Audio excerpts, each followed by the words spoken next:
Just, I know a few of you were confused about how to upload our initial discussion thread. So I want to take you through the steps of how to actually get this up on Canvas, how you can make sure you'll know what the rubric is, that is what you're being graded on, and give you a pretty terrible example, frankly, of what you might submit.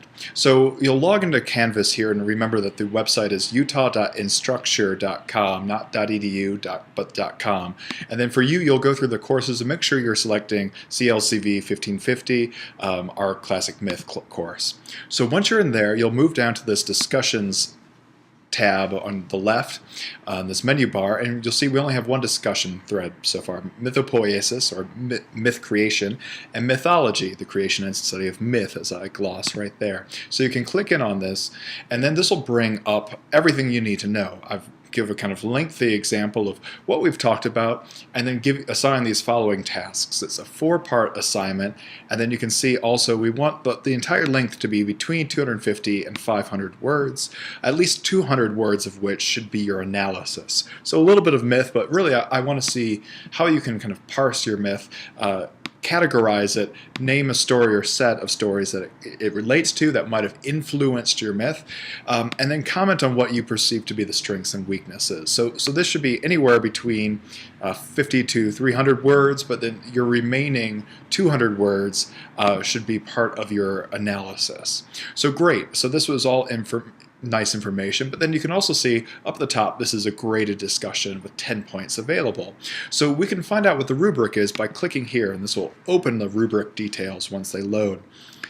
So this is what the TAs and I will be using to grade. This is also what you'll be using to grade your fellow students with in the following week. So I'll post another video tutorial on how to do that, but you can see that we've got, let's see, 2, 4, 6 different criteria, the first 4 of which are worth 2 points each. The last 2 are only worth a single point.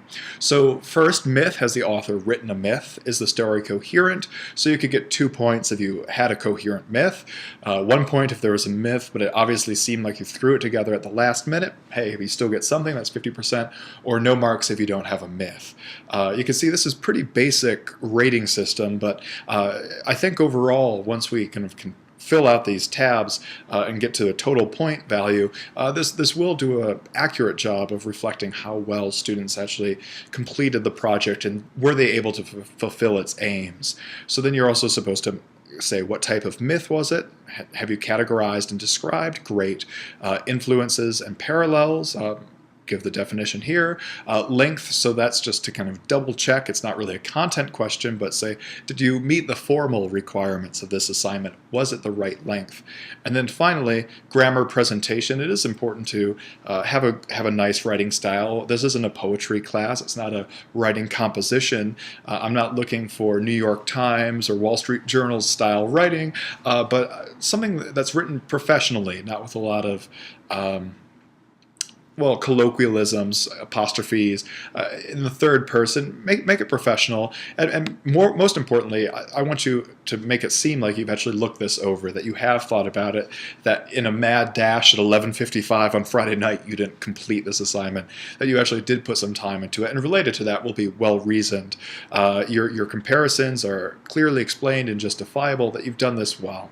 So I think that's a pretty fair rubric. It's pretty self-explanatory. I imagine if you didn't look at this, but you spent some time thinking about the assignment, that you would still get the 10 points. But if you can make sure that you earn the full marks on all of these points, that way you know as soon as you submit it, well, hey, there's no way I'm not getting 10 total points on this. So that's a nice feature. So again, once you're in the discussion thread, you can see the rubric up at the top. This will be true for every written assignment we have.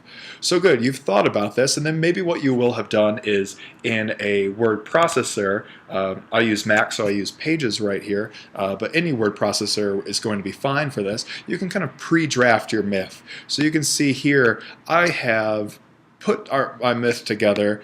I've got a story about jelly beans turning into a dragon, and then the dragon dies because it's eaten all the jelly beans that it made it, and becomes the rest of the world. So this is a bit of an origin story. So I say it's an origin myth, and there's no mention of divinity. We might say, well, that's the theogony that we've been talking about. But there's a monster which we've seen, and we might compare it to, well, a number of monsters, Typhon or Typhoeus being some of them. So this I'm using shorthand right here. You'll probably want to use complete sentences, but you're getting the point here. And then influences. So I was supposed to say what was an influence and where did it come from? Well, there's a myth in Theban history, so maybe I'll be more complete. There is a myth in Theban history, and we'll see this. Maybe I keep on going colloquial myself, which we'll see in Ovid's Metamorphoses. Note that you always do titles of works in italics, and that's going to be book 3 of the Metamorphoses, of Cadmus, well, let me say, of a Phoenician hero, Cadmus, who slays a dragon near Thebes and plants the dragon's, singular, dragon's teeth as seeds and sows a race of men. So here we have a progenerational, no, that's a made-up word, a generational story of a species or genealogy from dragon's teeth. And I have to admit, as I was only after I'd written the myth did this myth from Ovid of Cadmus and the dragon's teeth actually come to my mind subconsciously. Obviously, it was part of this, and I think of lots of myths that have dragons. This is a typical part of myth, but this was actually subconscious as I was writing. So that was the second part of the assignment there. This was subconscious, and if I were you and doing a full assignment, I would write this a little bit more clearly and a little bit further out. And strengths and weaknesses, well, the jelly bean, well, let me again be professional. The jelly bean origins of the cosmos origins are, we want to have verb agreement, are perhaps somewhat flippant, and ... would go in there, have another 400 words or so. So I can now copy all of that, and I've got it clearly divided into the 4 parts, so if a grader is coming along, they'll be able to say, yes, there's the myth, it's coherent, here's the categorization, all of that's very clear, marked, and now we can go back into Safari or whatever browser you're using, and here's it's a very thin bar here, but this is what we're going to be using, the reply bar. So click in there, and now a kind of rich text word processing thing will appear. So you could just compose everything in here. I just pasted my whole bit. Well, I pasted it without proper formatting. Let's do that. There's some extra spaces in there, but that's fine. It doesn't look like my numbered bullets came through, so maybe I'll just, these are the problems that you never expect to face, but then as soon as you're in it, these things happen. So yeah, all right, I could get rid of the bullets. This is all so unimportant as part of your example here, but that's fine. We'll try to go through influences. We got to make this at least somewhat decent. Strength and weaknesses. All right, great. So that's exactly what I want, and I can now post that response.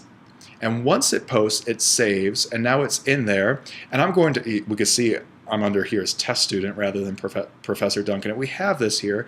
And now I can scroll up and see all of the myths that have been posted to date. So that's great, or at least some of them. I think there are more than 2. But this is where the response can happen, right here.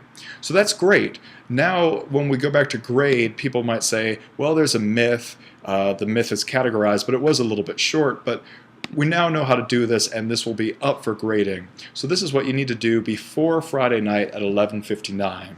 And if you need to count your words, you can often do that in your word processor.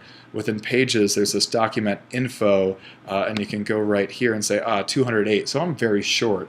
I need to put in at least, and you can see most of it's in the myth, at least another 100 words. But hopefully that gives you the idea of where we're going to be doing this, how we're going to step through. So let me get back into Safari, do a quick overview overview in the last 20 seconds. So you get into Canvas, you select our course, you go into the discussions thread on this left menu. You'll be able to click on this to bring up the thread post, what we're looking for the responses. You'll actually be able to put the response in here, and then once it's submitted, you'll be able to see the myths of your classmates.